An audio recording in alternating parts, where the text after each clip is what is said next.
Hello students, कैसे हो? सब बढ़िया एकदम।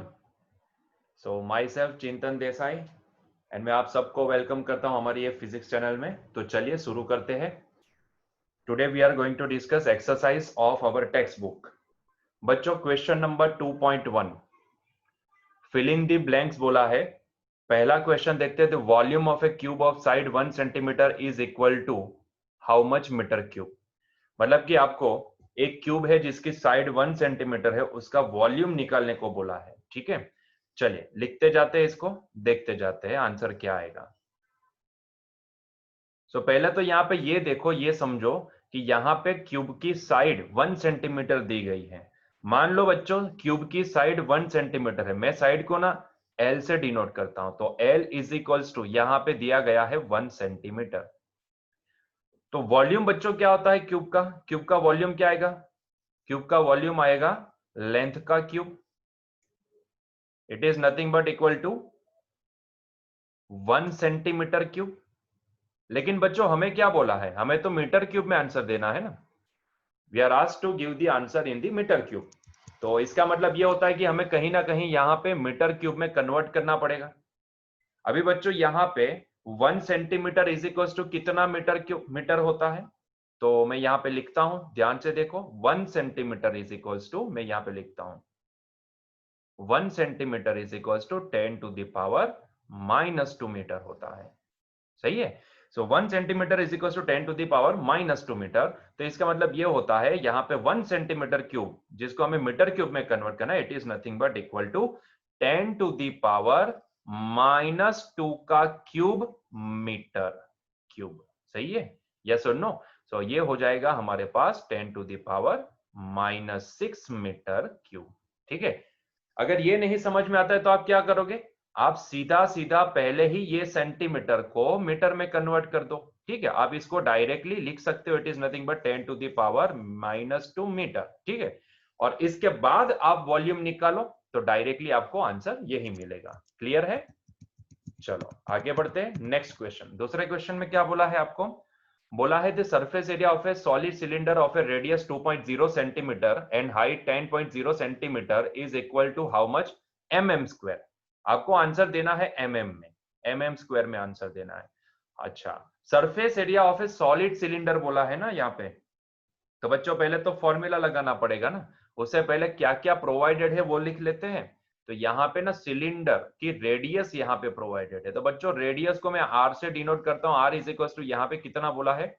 2.0 सेंटीमीटर। ठीक है।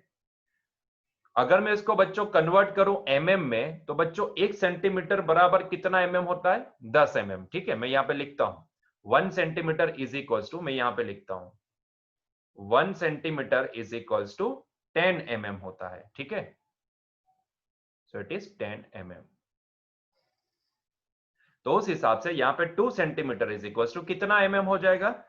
2 सेंटीमीटर इज इक्वल टू मैं लिख सकता हूं बच्चों 20 एमएम। सो ये हो जाएगा 20 एमएम। सिमिलरली यहां पे हाइट भी आपको प्रोवाइडेड है। हाइट ऑफ सिलेंडर कितनी प्रोवाइडेड है? यहां पे देखो 10 centimetre, 10.0 centimetre, that is equals to, देखो मैं कितना लिख सकता हूं इसको? 1 centimetre is equals to 10 mm। तो 10 सेंटीमीटर इज इक्वल्स टू क्या लिखेंगे हम इसको? Yes, it is 100 mm। ठीक है। चलो अभी आपको पूछा है total surface area of a cylinder कितना है, तो चलिए फाइंड आउट करते हैं। Surface area of a cylinder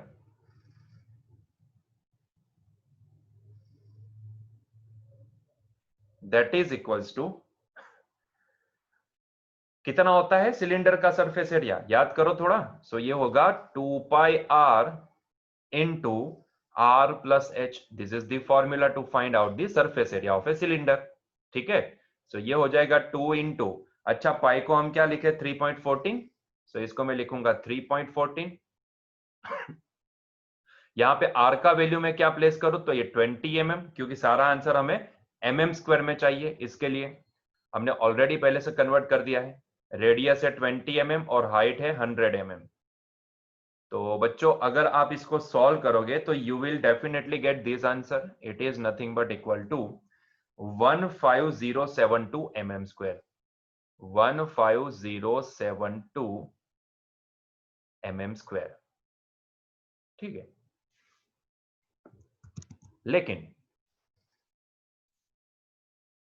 मैं अगर इसको 2 सिग्निफिकेंट डिजिट में लिखूं तो मेरे पास आंसर क्या बचेगा? It is nothing but 1.5 into 10 to the power 4, 10 to the power 4 mm square. ठीक है, चलो तो नेक्स्ट क्वेश्चन पे आगे बढ़ते हैं। क्वेश्चन नंबर सी में क्या बोला है? देखो क्वेश्चन नंबर सी में आपको क्या पूछा है? Vehicle moving with a speed of 18 kilometre per hour covers how much metre in 1 second. मतलब कि आपको डिस्टेंस निकालना है। कौन सा डिस्टेंस? पहले यहाँ पे ये देखो कि व्हीकल का स्पीड आपको क्या प्रोवाइडेड है, पहले स्पीड को लिखो।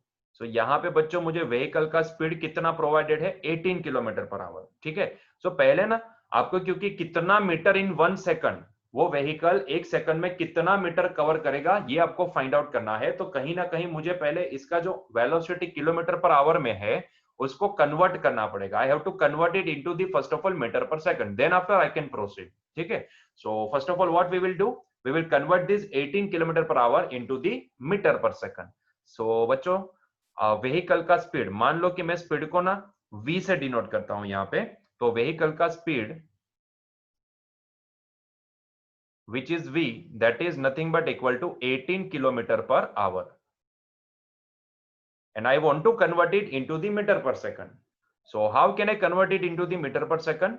तो बच्चों पहले तो देखो यहाँ पे किलोमीटर को मीटर में कन्वर्ट करो। सो किलोमीटर को मीटर में कन्वर्ट करोगे तो 1 किलोमीटर इज इक्वल टू कितना मीटर होता है? 1000 metre.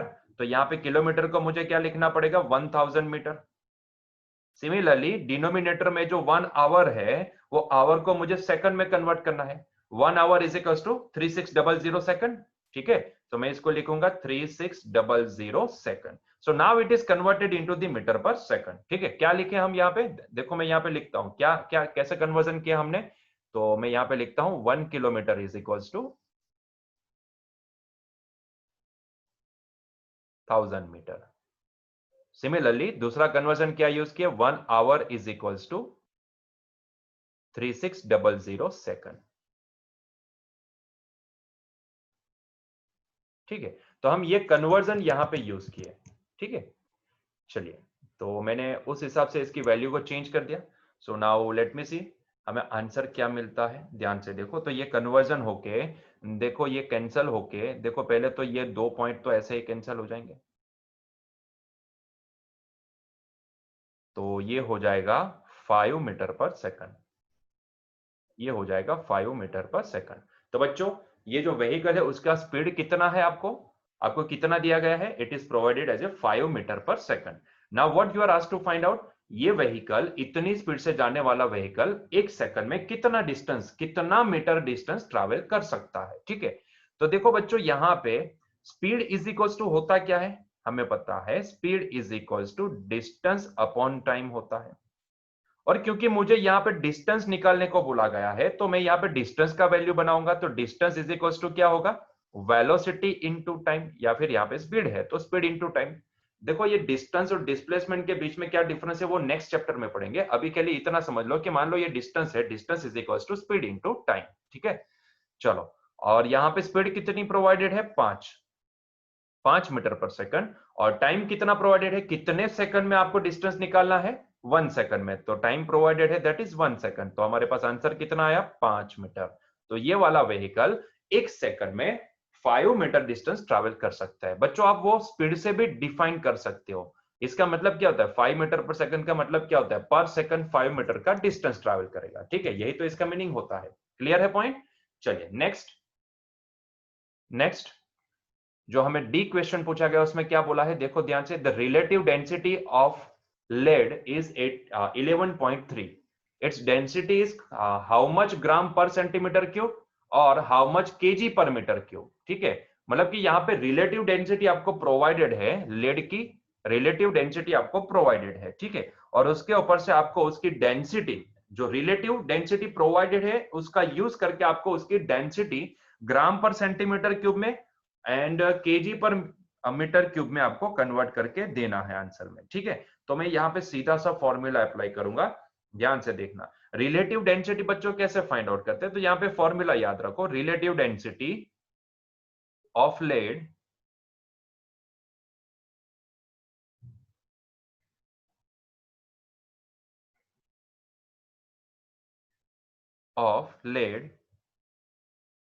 Is nothing but equal to density of lead, क्योंकि ये किसी के रिस्पेक्ट में निकाली गई है। रिलेटिव डेंसिटी ऑफ लेड किसी के रिस्पेक्ट में, रिलेटिव का मतलब किसी के साथ रिलेट करके निकाली गई है। किसके साथ, तो वाटर के साथ रिलेट करके निकाली गई है। ठीक है, so relative density of lead is nothing but equal to density of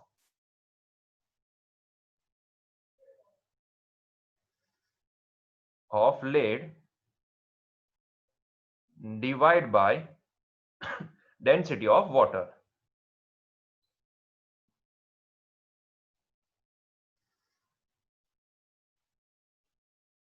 ठीक है, now what is the density of lead that we are going to find out, वही तो हमें फाइंड आउट करनी है। ठीक है, वाटर का डेंसिटी कितना होता है, तो बच्चों यहाँ पे याद रखना है वाटर का डेंसिटी, वैसे जैसे जैसे आगे बढ़ेंगे तो फ्लूइड मैकेनिक्स में आपको आ जाएगा। ठीक है, वहां पे आपको याद हो जाएगा, अभी के लिए याद रखना है कि यहाँ पे वाटर का density 1 gram per centimetre cube लिया जा सकता है। ठीक है, 1 ग्राम पर सेंटीमीटर क्यूब, तो density of water is nothing but equal to 1 gram per centimetre cube. ठीक है, अगर मुझे अच्छे से लिखना है तो मैं इस ग्राम को ना जीएम नहीं लिखूंगा, मैं सिर्फ इसको जी लिखूंगा। ठीक है, so 1 gram per centimetre cube. चलिए, तो मुझे डेंसिटी निकालनी है लेड की और रिलेटिव डेंसिटी प्रोवाइडेड है। तो एक काम करते हैं, रिलेटिव डेंसिटी क्योंकि यहाँ पे प्रोवाइडेड है, तो हम सीधा सीधा density of lead is equals to, मैं क्या लिख सकता हूँ, ध्यान से देखो यहाँ पे, मैं डेंसिटी ऑफ लेड मैं सीधा सीधा लिख सकता हूँ density of lead is nothing but equal to, क्या ये वाली टर्म यहाँ पे चली जाएगी मल्टीप्लीकेशन में। ठीक है, हाँ ये मल्टीप्लीकेशन में चली जाएगी, तो मैं लिख सकता हूं यहाँ पे it is nothing but equal to relative density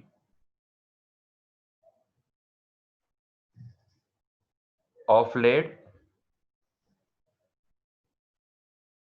multiply by density of water.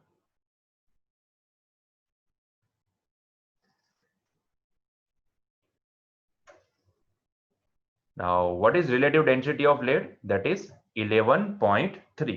ठीक है, that is 11.3. क्लियर है, चलो, और what is the density of water? That is 1 gram per centimetre cube. ठीक है, तो मल्टीप्लाई बाय 1।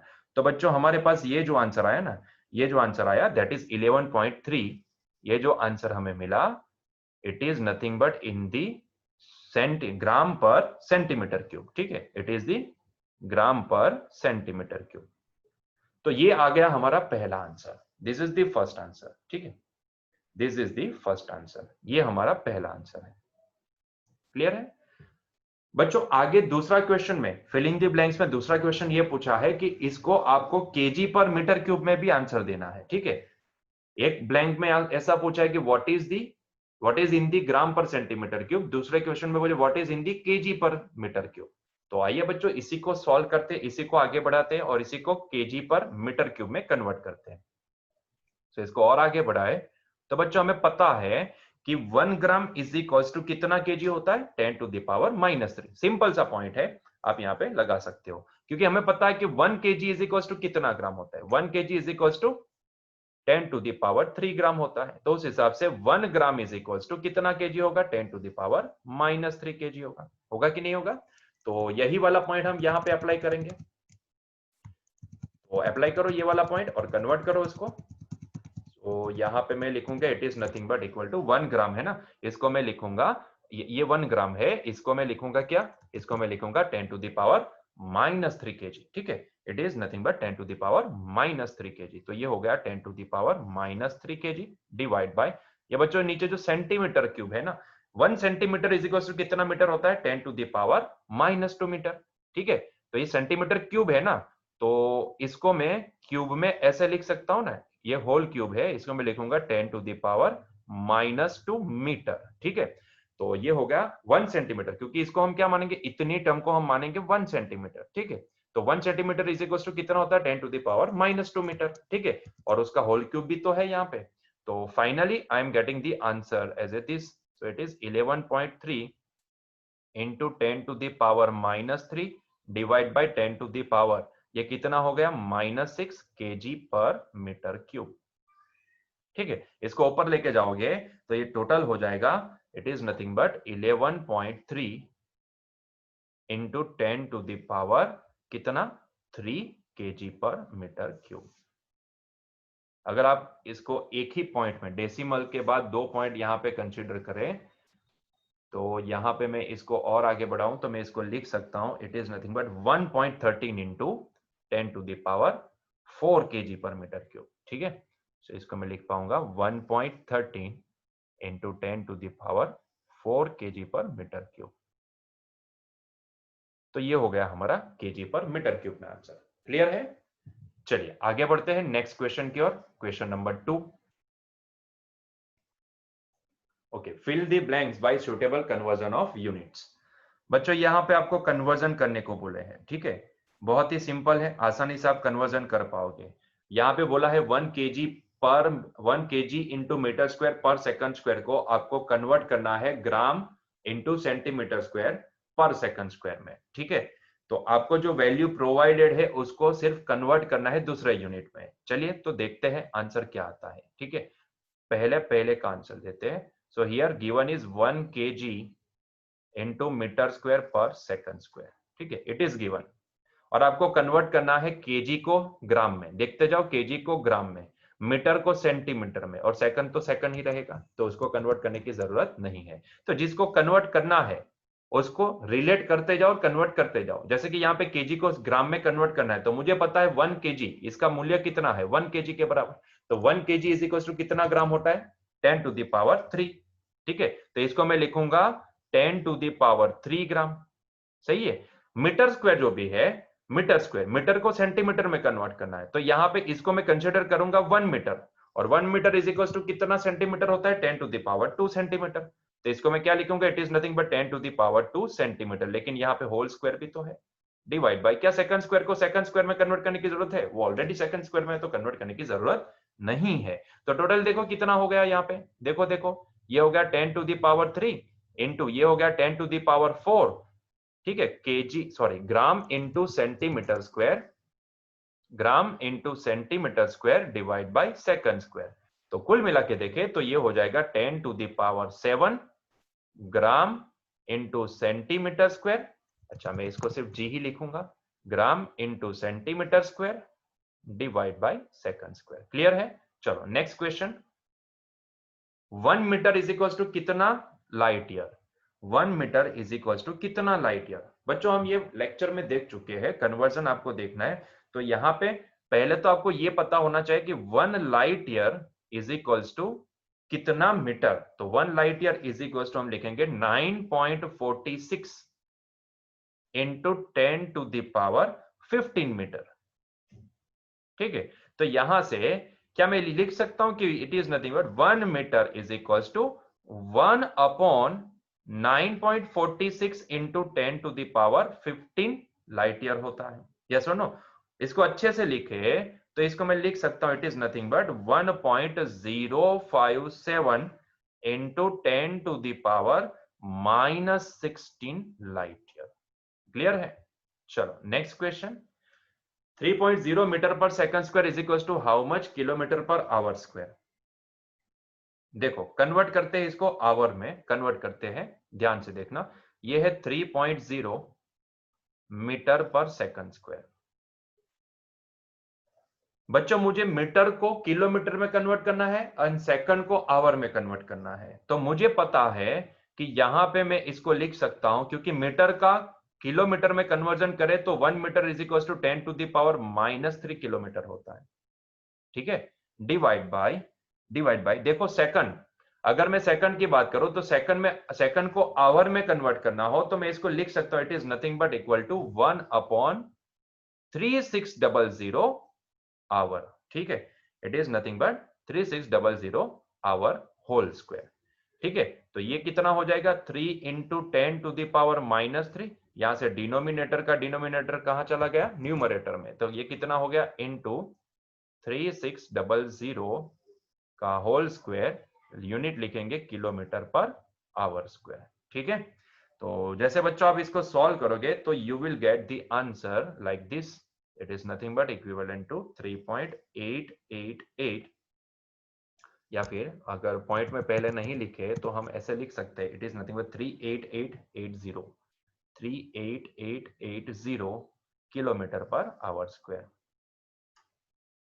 और अगर सिंगल पॉइंट में लिखना चाहिए और दो ही यहाँ पे डिजिट में लिखने चाहे, दो ही सिग्निफिकेंट डिजिट में हम यहाँ पे लिखना चाहे, तो यहाँ पे आंसर, क्योंकि हमें जो प्रोवाइड है उस हिसाब से अगर हम दो सिग्निफिकेंट डिजिट में लिखे तो इसका आंसर आना चाहिए, क्योंकि बाकी के टर्म को मुझे ड्रॉप करना पड़ेगा ना, 3 टर्म को मुझे ड्रॉप करना पड़ेगा, दो सिग्निफिकेंट डिजिट में लिखना है, इसलिए तो मैं इसको लिख सकता हूं पॉइंट में 3.9 into 10⁴ kilometre per hour square. Clear है? चलो डी, क्वेश्चन नंबर डी। क्या क्वेश्चन नंबर डी आप खुद से सॉल्व कर पाओगे? सिंपल ही है, लेकिन फिर भी चलो देख लेते हैं। क्वेश्चन नंबर डी, आपको बोला गया जी का value capital G which is the gravitational constant, आपको बोला गया है जी का वैल्यू भाइयों 6.67 इंटू 10⁻⁻11 है। -11 यूनिट लिखो, न्यूटन मीटर स्क्वायर पर केजी का होल स्क्वायर। ठीक है, so this is the unit of gravitational constant जी।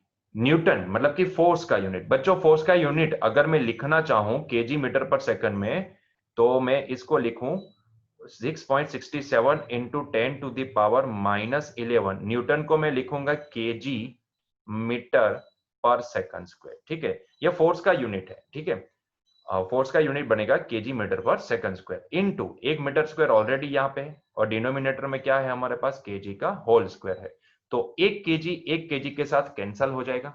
अभी यहाँ पे देखो बचा क्या हमारे पास, अगर आप ध्यान से देखोगे तो हमारे पास बचा metre cube upon KG into second square, metre cube upon KG into second square. तो मैं इसको रीराइट कर लेता हूं, तो मेरे पास यही वैल्यू मैं रीराइट करके लिखूंगा, तो ये लिखा जाएगा 6.67 into 10⁻⁻11 metre cube upon KG into second square. हमने कैसे लिखा ये, तो भाई हमने न्यूटन को ना, न्यूटन जो कि फोर्स का यूनिट होता है, उसको हमने उसका एसआई यूनिट सिस्टम में कन्वर्जन कर दिया। तो ऐसा यूनिट सिस्टम में फोर्स का यूनिट क्या बनता है, KG metre per second square. तो न्यूटन की जगह हम क्या लिखे यहाँ पे, yes KG metre per second square, या फिर ऐसा याद रखो यहाँ पे कि 1 unit is equals to 1 newton is equals to, मैं क्या लिखूंगा 1 KG metre per second square. ठीक है, तो मैं कुछ ऐसे याद भी रख सकता हूं, इसको याद रखना हो तो यहां पे कुछ वैल्यू इतनी आई। अभी मुझे क्या पूछा है यहाँ पे, देखो क्वेश्चन में पूछा है मुझे centimetre cube upon second square into gram में कन्वर्जन करना है, मतलब कि मीटर को मुझे सेंटीमीटर में कन्वर्ट करना है, केजी को ग्राम में, और जो बचा सेकंड है उसको सेकंड में ही रहने देना है। ठीक है, तो ये इस तरह मुझे कुछ कन्वर्जन करने को बोला है, तो आइए करते हैं, ये भी कन्वर्जन कर लेते हैं। बहुत ही सिंपल है, इसको हम लिखेंगे it is nothing but 6.67 into 10⁻⁻11। बच्चों मीटर को सेंटीमीटर में कन्वर्ट करो, तो ये मेरे पास 1 मीटर है, 1 मीटर का सेंटीमीटर कितना होता है, 1 metre is equal to 10⁻² centimetre, तो ये हो जाएगा 10⁻² सेंटीमीटर। देखो यहाँ पे होल क्यूब भी तो है, डिवाइड बाई केजी, 1 केजी, ये मेरे पास 1 केजी है, 1 केजी इज इक्वल टू कितना ग्राम होता है, तो 10⁻³ ग्राम होता है। ठीक है, सो ये हो जाएगा 10⁻³ gram into second square, second तो सेकंड में ही रहने वाला है, तो उसको ऐसे ही छोड़ देते हैं। तो ये मेरे पास कितना आया, अगर मैं देखूंगा तो ये आ जाएगा 6.67 इंटू 10⁻⁻11 इंटू 10 का देखो स्क्वायर एंड क्यूब कितना हो जाएगा 6, 10⁻6 इंटू ये डिनोमिनेटर में से न्यूमरेटर में चला जाएगा तो पावर हो जाएगा माइनस। ठीक है, तो ये हो गया centimetre cube upon gram into second square. Clear है? चलो अभी इसको ध्यान से देख लो, और ये 14 हो जाएंगे टोटल, और -14 + 6 कितना होता है, -8 होता है। तो हमारे पास बच्चों आंसर क्या आएगा 6.67 into 10⁻⁻11 -8 centimetre cube upon gram into second square. This is the final answer. ठीक है, चलो नेक्स्ट क्वेश्चन। नेक्स्ट क्वेश्चन की ओर आगे बढ़ते हैं। Question number 3। देखो बच्चों क्या बोला है, a calorie is a unit of heat or energy and it's equals about 4.2 joule, where 1 joule is equals to 1 kg meter square per second square. Suppose we employ a system of units in which the unit of mass equals alpha kg, the unit of length equals beta meter, and the unit of time is gamma second, then so that a calorie has a magnitude 4.2 alpha raised to -1, beta raise to -2, gamma raise to square. ठीक है, तो हमें ये कुछ बताना है, यहाँ पे हमें कुछ इस तरह से इस यूनिट को लिखना है। ठीक है, तो अभी इसको कैसे लिखेंगे? देखो कोई भी अगर हमारा मेजरमेंट है, तो मैंने क्या बताया था, मेरे लेक्चर को वापस रिवाइज करो, वहां पे जाओ, वहां पे मैंने समझाया था कि कोई भी मेजरमेंट को अगर मुझे लिखना है तो उसका मेजर वैल्यू कुछ इस तरह से हम लिख सकते हैं, it is nothing but n times u, जहां पे n क्या होता है, मैग्नीट्यूड होता है। n क्या होता है, मैग्नीट्यूड होता है। ठीक है, एंड u क्या होता है, उसका यूनिट होता है। ठीक है, तो u क्या होगा यहाँ पे, उसका यूनिट हो जाएगा। तो कोई भी मेजरमेंट है हम इसको इसी तरह लिख सकते हैं। ठीक है, अभी यहाँ पे क्या है, आपको बोला गया है कि 1 जूल इज इक्वल्स टू, देखो ध्यान से, आइडियली आपको जो हीट एनर्जी है इट इक्वल्स टू 4.2 जूल, आपको ऐसा बोला है, इट इज 4.2 जूल। ठीक है, मतलब कि यहाँ पे मैग्नीट्यूड कितना है, 4.2 है, और 1 जूल इज इक्वल टू, मतलब जूल का कन्वर्जन अगर KG metre square per second square में लिखे तो ये हो जाएगा 4.2 KG metre square per second square, यही होगा ना, 4.2 KG metre square per second square. ठीक है, तो मुझे कुछ यहां पे इतना समझ में आता है कि जो हमारी ओल्ड सिस्टम, देखो ये ओल्ड यूनिट सिस्टम में दिया गया है, और उसको हमें कुछ नई यूनिट सिस्टम जो यहां पे प्रोवाइडेड है, देखो ये नई यूनिट सिस्टम में मुझे इसको कन्वर्जन करके ये वाली वैल्यू लेके आनी है। ठीक है, तो मेरे लिए जो ओल्ड सिस्टम है और न्यू सिस्टम है, उन दोनों का मुझे यहाँ पे कंपैरिजन करना है। तो मेरी जो मैं यहाँ पे लिखूंगा, मैं ध्यान से देखो, मैं यहाँ पे कुछ लिखूंगा, ओल्ड सिस्टम, ये हमारी ओल्ड सिस्टम है। तो ओल्ड सिस्टम में देखो, अगर मान लो कि मैं इसको n1 टाइम्स u1 से शो करना चाहूं, तो मेरे लिए वो क्या हो जाएगा, 4.2 जो मैग्नीट्यूड है, और जूल को क्योंकि हम एमके सिस्टम में लिखना चाहे, एसआई सिस्टम में लिखना चाहे, तो मैं क्या लिख सकता हूं, 1 joule is equal to 1 KG metre square into second square, मतलब कि मैं इसको लिख सकता हूं, इट इज 4.2 जूल की जगह पे, क्योंकि 1 जूल ये है 1 joule, 1 joule is equal to कितना होता है, 1 KG metre square upon second square होता है। ठीक है, तो मैं इसको लिखूंगा 4.2 KG metre square into second to the power -2। तो ओल्ड सिस्टम में अगर देखने जाएंगे तो यहां पे बच्चों n1 का वैल्यू क्या है, n1 का वैल्यू है 4.2। ठीक है, फिर यहां पे अगर मैं इसके डायमेंशन को लिखना चाहूं, मान लो कि मैं इसको डायमेंशन को लिखूं, तो मान लो कि इसको मैं m1 लिखूं, m1 वो कितना है, 1 केजी है यहाँ पे। L1, ठीक है, लेंथ को मैं डिनोट करूं यहां पे L1 से, क्योंकि वो ओल्ड सिस्टम है। ठीक है, न्यू सिस्टम को M2 L2 N2 से डिनोट करेंगे। तो यहां पे L1 है, यहां पे L1 है, L1 कितना है, हाँ 1 मीटर। ठीक है, सिमिलरली यहां पे T1, T1 कितना है, T1 1 सेकंड है। ठीक है, T1 1 सेकंड है। चलिए, ये ओल्ड सिस्टम हुई। अभी न्यू सिस्टम को यहां पे लिखता हूं मैं, ध्यान से देखिए, मैं न्यू सिस्टम को यहां पे लिखता हूं।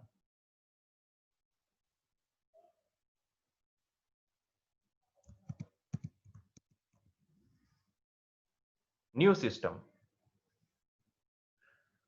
तो न्यू सिस्टम में N2 कितना है नहीं पता, N2 हमें मेजर करना है। ठीक है, M2 कितना है, देखो मास को मैं कैसे रिप्रेजेंट करता हूं, देखो mass equals to alpha kg, mass equal to alpha kg, मतलब कि अगर मैं उसका डायमेंशन लिखूं, डायमेंशन को मैं नई यूनिट को, इसको मैं लिखना चाहता हूं N2 टाइम्स U2 से। ठीक है, मान लो इसको मैं N2 टाइम्स U2 से लिखना चाहता हूं। ठीक है, हर एक मेजरमेंट होता है ना भाई, वो n टाइम्स u से डिनोट होता है। ठीक है, मैंने लिखा ना यहाँ पे n टाइम्स u से डिनोट होता है। तो ये जो पहला मेजरमेंट जो आपको दिया गया है वो इट इज 4.2 टाइम्स दिस। ठीक है, तो इसको हमने डिफरेंशिएट कर दिया, क्योंकि मैं इसको डायमेंशन को यहाँ पे कंपेयर करना चाहता हूं, तो डायमेंशन को कंपेयर करने के लिए मैंने सबको एमएलटी फॉर्मेट में कन्वर्ट कर दिया। ठीक है, तो इसके हिसाब से यहाँ पे M1 क्या होगा 1 kg, यहाँ पे मीटर L1 क्या होगा 1 मीटर, और यहाँ पे सेकंड को देखो तो सेकंड T1 क्या होगा 1 सेकंड। तो मैंने कुछ इस तरह से इसको रिप्रेजेंट कर दिया। ठीक है, एमएलटी के फॉर्मेट में। तो यहाँ पे M2 कितना लिखूं, देखो नई सिस्टम में M2 क्या है, यहाँ पे देखो unit of mass equals to alpha KG, it is equals to alpha KG. तो मैं M2 क्या लिखूंगा, इट इज अल्फा केजी लिखूंगा। सिमिलरली लेंथ, यहाँ पे unit of length equal to beta metre, तो यहाँ पे मैं L2 क्या लिखूंगा, इट इज बीटा मीटर। ठीक है, मतलब कि यहाँ पे ऐसा बोल रहे हैं कि यहाँ पे बीटा टाइम्स मीटर हमारे लिए एक यूनिट बनेगा, नया यूनिट। ठीक है, ये ऐसा शो करना चाहता है। खैर हम इसका डायरेक्टली डायमेंशन ही कंपेयर कर देंगे। और T2 क्या है, T2 यहाँ पे क्या है, टाइम, टाइम बोला है गामा सेकंड, तो गामा टाइम्स सेकंड है। ठीक है, तो यहाँ पे हमें ये कन्वर्जन करना है बच्चों, दोनों एक ही तो चीज है। ठीक है, मैं लिखूं यहाँ पे 1 kg इज इक्वल्स टू 1000 ग्राम। ठीक है, तो यहां पे ये हो गया N1U1 और ये हो गया N2U2।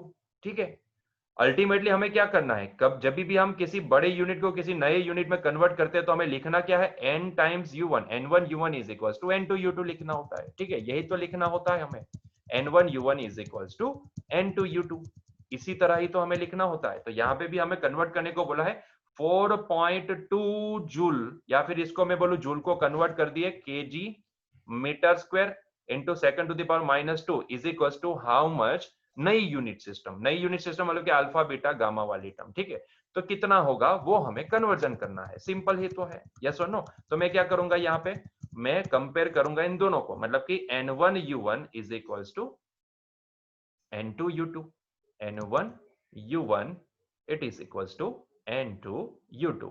N1 कितना है बच्चों, देखो N1 है हमारे पास 4.2, यहाँ पे देखते जाओ।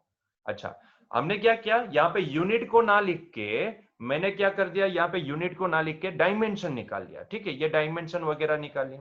अगर आपको डायमेंशन नहीं निकालना हो तो भी आप यूनिट भी लिख सकते हो, उसमें कोई प्रॉब्लम नहीं। मैंने क्या किया, यहाँ पे डायमेंशन निकाल दिया, तो मैं क्या लिखूंगा, इट इज हियर M1 का 1 पावर, L1 का मीटर स्क्वायर है ना, तो 2 पावर, एंड T1 का -2 power, that is equals to N2 times, देखो यहाँ पे मैं क्या लिखूंगा, M2 को लिखूंगा मैं, सोचो सोचो M2 को क्या लिखूं मैं, अल्फा, क्योंकि यहाँ पे 1 kg इज इक्वल्स टू यहाँ पे कितना है, अल्फा kg है।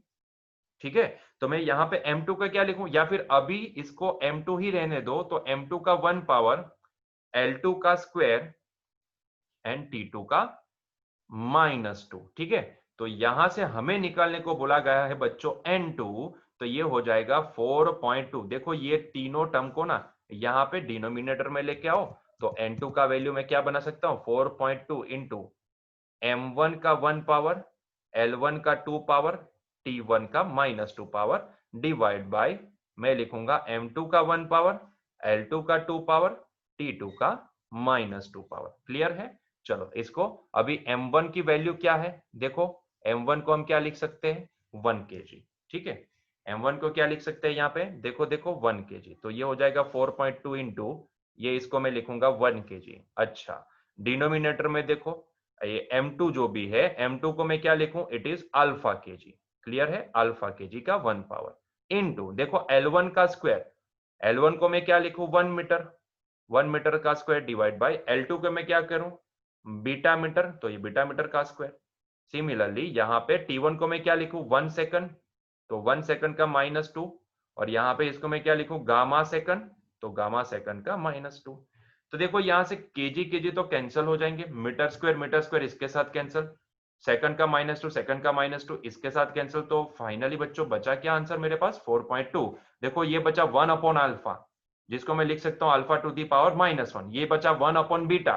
ठीक है, यहाँ पे 1 अपॉन बीटा, और बीटा को मैं न्यूमरेटर में लिखूं तो इसको मैं लिख सकता हूँ बीटा टू दी पावर -2, और यहाँ पे क्या बचेगा 1 अपॉन गामा स्क्वायर। ठीक है, gamma to the power sorry -2, और उसको अगर हम ऊपर लिखेंगे तो क्या लिख पाएंगे, ये हो जाएगा +2, तो gamma to the power +2। Clear है, गामा टू दी पावर +2। तो यही तो हमें प्रूव करना था कि भाई हमारा जो नया वैल्यू होगा वो कुछ इस तरह से होगा, यहाँ पे लिखना है ना इतना, यही तो हमें प्रूव करना था। ठीक है, क्लियर है?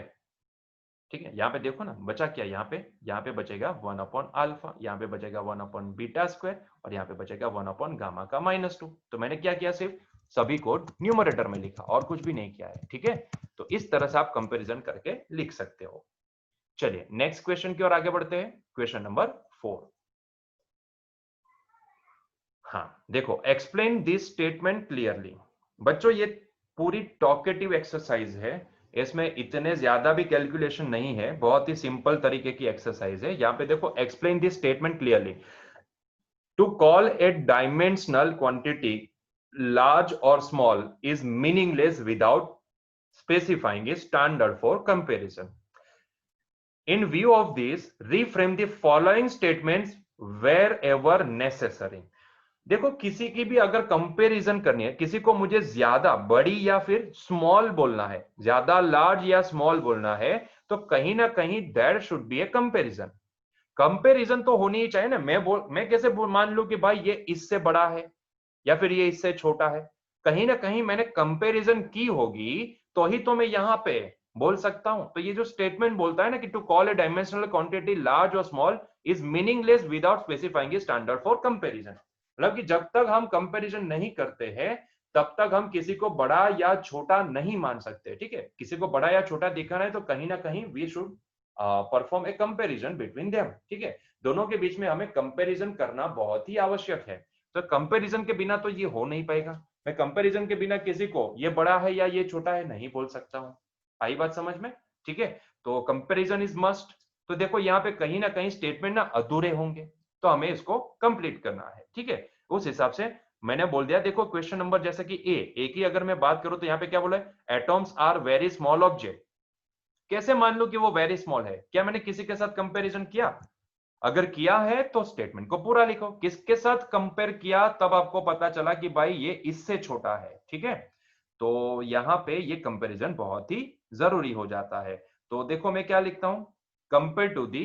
अगर मैंने किसी को बोला कि atoms are very small object, तो इसके पीछे कंपैरिजन यहां पे होनी चाहिए। तो मैंने किसके साथ कंपेयर करके ये बोला, तो मान लो as for the example, compare to the size of tip of pin. मैंने ये जो हमारा एटॉम है उसको टिप ऑफ पिन से कंपेयर किया, तो मुझे पता चला कि वो तो बहुत ही छोटा है compare to tip of pin. जैसे ना किसी के साथ भी आप किसी ऑब्जेक्ट के साथ कंपेयर कर सकते हो। तो यहाँ पे ऐसा जरूरी नहीं है कि मैं यहाँ पे लिखूं टिप ऑफ पिन, तो आपको भी टिप ऑफ पिन ही लिखना है। आप किसी और छोटी वैल्यू के साथ आप इसकी कंपैरिजन दिखा सकते हो। तो मैं यहाँ पे स्टेटमेंट को पूरा करूंगा। मैं कैसे बोल पाया है, तो compare to the size of pin. ठीक है, तो मैं कैसे बोल पाया, कंपेयर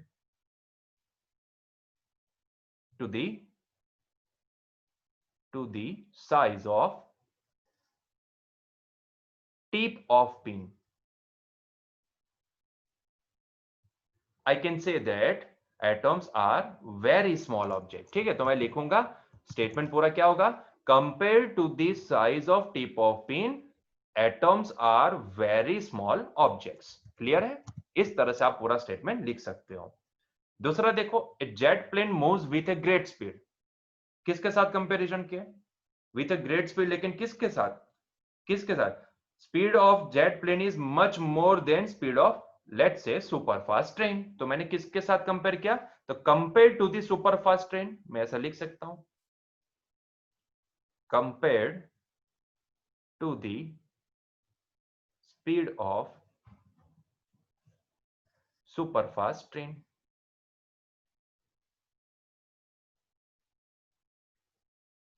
तो compare to the speed of super fast train a jet plane moves with a great speed. ठीक है, ऐसा हम बोल सकते हैं। देखो उसी तरह से the mass of Jupiter is very large. किसके साथ कंपेयर किया मैंने, किसके साथ, तो भाई अर्थ के साथ कंपेयर कर लिया भाई। ठीक है, तो कंपेयर टू, मैं स्टेटमेंट पूरा करूंगा, compared to mass of earth, मैं ये बोल सकता हूं कि the mass of Jupiter is very large. तो स्टेटमेंट ऐसे कंप्लीट करेंगे, compare to the mass of earth the mass of Jupiter is very large. ठीक है, next, the air inside this room contains a large number of molecules. किसके साथ compare किया मैंने, किसके साथ कंपेयर किया, तो मैंने मान लो कि 1 मोल ऑफ एयर के साथ कंपेयर किया। तो compare to the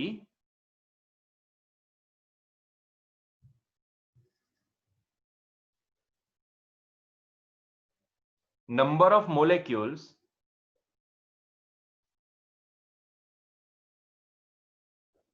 in 1 mole air,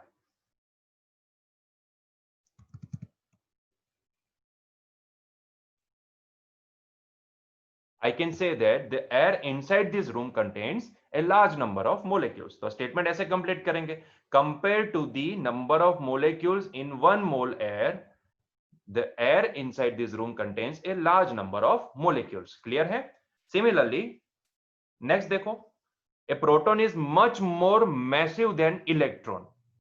अभी देखो यहां पे अपने आप कंपैरिजन आ गया, देन लिखा है ना, देन एन इलेक्ट्रॉन, मतलब कि ऑलरेडी कंपैरिजन हो चुकी है, तो ये स्टेटमेंट कंप्लीट है, इसको पूरा करने की जरूरत नहीं है, अधूरा स्टेटमेंट नहीं है, इट इज कंप्लीट स्टेटमेंट, ठीक है, क्योंकि कंपैरिजन करके हमने बोला है, ठीक है। जैसे कि यहाँ पे इसके ऊपर के जो 4 स्टेटमेंट थे वहां पे कंपैरिजन किसके साथ हुए ये बताया नहीं गया था, तो I can say that statements are incomplete. लेकिन अभी बोल सकते हैं कि ये वाला जो स्टेटमेंट है, proton is much more massive than electron, तो ये कंप्लीट स्टेटमेंट है। Similarly, the speed of sound is much smaller than the speed of light. Already comparison है, तो मतलब कि ये स्टेटमेंट कंप्लीट है, ठीक है। तो बहुत ही सिंपल एक्सरसाइज थी, कुछ भी लेना देना नहीं था इसमें, ठीक है। चलो next question number 5। A new unit of length is chosen such that the speed of light in vacuum is unity.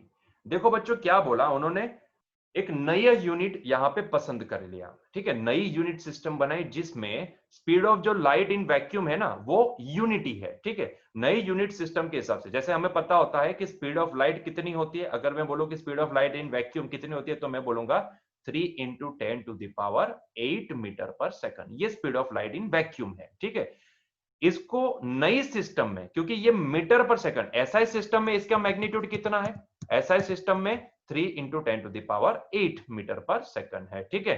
इसको नई यूनिट सिस्टम में कितना मान लेना है, 1 न्यू यूनिट, 1 न्यू यूनिट, ठीक है। तो ये value is equivalent to 1 new unit system, ठीक है। तो नई यूनिट सिस्टम में इसका वैल्यू, इसका मूल्य किसका, इसका मूल्य किसके बराबर है, 1 न्यू यूनिट के बराबर है, ठीक है। तो यहां पे हम ये बोलेंगे 3 × 10⁸ metre per second is equals to 1 new unit. अभी ये न्यू यूनिट में मीटर का क्या होगा, सेकंड का, वो हमें पता नहीं है, वो यहां पे मेंशन नहीं है, तो हम इसको मान लेंगे कि ये जो भी है वो न्यू यूनिट है, ठीक है, इसको हम बोलेंगे न्यू यूनिट, ठीक है। So this value is equivalent to 1 new unit, ऐसा उन्होंने बोला है। चलो तो आगे बढ़ो, अभी क्या पूछे, what is the distance between the sun and the earth in terms of a new unit if light takes 8 metre and 20 second to cover this distance, ठीक है। मतलब कि यहां पे आपको वो distance between sun and earth निकालने को बोला गया है। तो distance between sun and earth, देखो यहाँ पे वेलोसिटी अगर आपको पता है तो डिस्टेंस अपॉन टाइम होती है, तो यहां से मुझे किसी भी डिस्टेंस को निकालना है तो क्या हो जाएगा, वेलोसिटी इनटू टाइम हो जाता है। अभी देखो नई यूनिट सिस्टम में बोला है, न्यू यूनिट सिस्टम में आपको ये डिस्टेंस निकालना है, ठीक है। तो नई यूनिट सिस्टम में हमारे लिए वेलोसिटी ऑफ लाइट क्या है, 1 है। देखो अगर ऐसा यूनिट सिस्टम होती तो मैं लिखता 3 × 10⁸, लेकिन यहाँ पे तो न्यू यूनिट सिस्टम के हिसाब से लिखना है, तो इसका मैग्नीट्यूड न्यू यूनिट सिस्टम में कितना है, ओनली 1 यूनिट, ठीक है, यूनिटी है, यस और नो। तो इसके लिए मैंने वेलोसिटी कितनी लिखी, 1 इंटू टाइम कितना है, यहाँ पे टाइम को क्या बोला गया है, तो 8 मिनट एंड 20 सेकंड। बच्चों इसको मैं कन्वर्ट करूं 8 मिनट इंटू 20 सेकंड, ये 8 मिनट ऊपर दूसरी कितनी 20 सेकंड ऐड करनी है, ठीक है। तो इसको अगर टोटल निकाले 1 इंटू समथिंग इज समथिंग, ठीक है, 1 के साथ जो भी मल्टीप्लाई होगा इतना ही हो जाएगा, और 8 मिनट को पहले सेकंड में कन्वर्ट कर दे तो बच्चों 8 मिनट के इक्विवेलेंट सेकंड कितने होते हैं, 480 सेकंड, ठीक है। तो ये 480 सेकंड प्लस 20 सेकंड, ठीक है। तो मैं अभी क्योंकि मैंने उसको डिस्टेंस को मेजर करना है ना, तो 480 प्लस क्या लिखूंगा 20, ठीक है। कौन से यूनिट में, नए यूनिट सिस्टम में, तो ये हो गई मेरी नई यूनिट सिस्टम। तो कितना हो गया ये 480 प्लस 20, वो हो जाएगा बच्चों मेरे लिए 500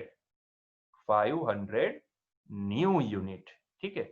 मतलब कि इसके हिसाब से अगर आप लाइट की स्पीड को आप नए सिस्टम में 1 न्यू यूनिट मानते हो, इसका मैग्नीट्यूड 3 × 10⁸ मीटर पर सेकंड को आप 1 न्यू यूनिट के बराबर मानते हो, तब इतने टाइम में वही लाइट कितना डिस्टेंस ट्रैवल करेगी? 500 न्यू यूनिट के बराबर डिस्टेंस ट्रैवल करेगी।